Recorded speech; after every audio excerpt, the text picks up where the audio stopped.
واذكر في الكتاب إبراهيم إنه كان صديقا نبيا إذ قال لأبيه يا أبت لم تعبد ما لا يسمع ولا يبصر ولا يغني عنك شيئا يا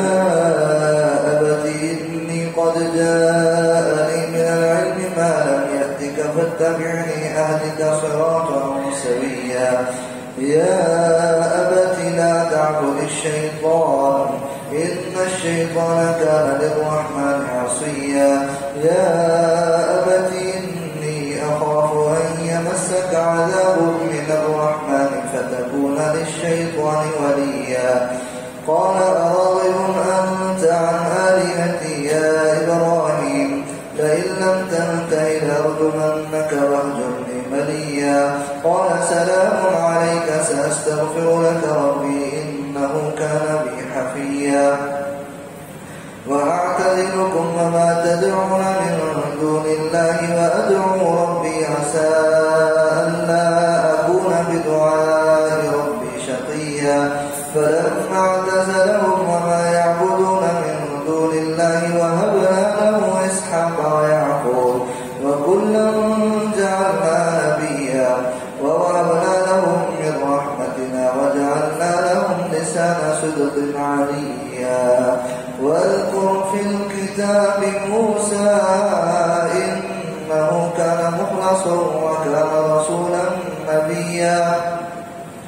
وناديناه من جانب الطور الأيمن وقربناه نجيا ووهبنا له من رحمتنا أخاه هارون نبيا واذكر في الكتاب إسماعيل إنه كان صادق الوعد وكان رسولا نبيا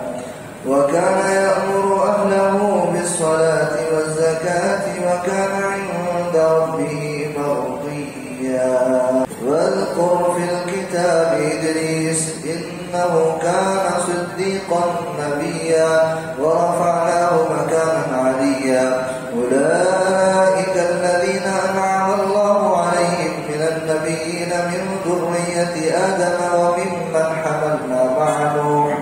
ومن ذرية إبراهيم وإسرائيل وممن هدينا واجتبينا إذا تتلى عليهم آيات الرحمن خروا سجدا وبكيا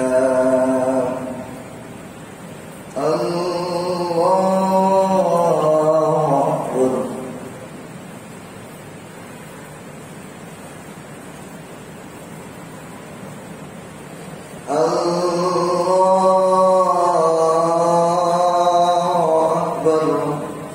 فخلف من بعدهم خلف أضاعوا الصلاة واتبعوا الشهوات فسوف يلقون غيا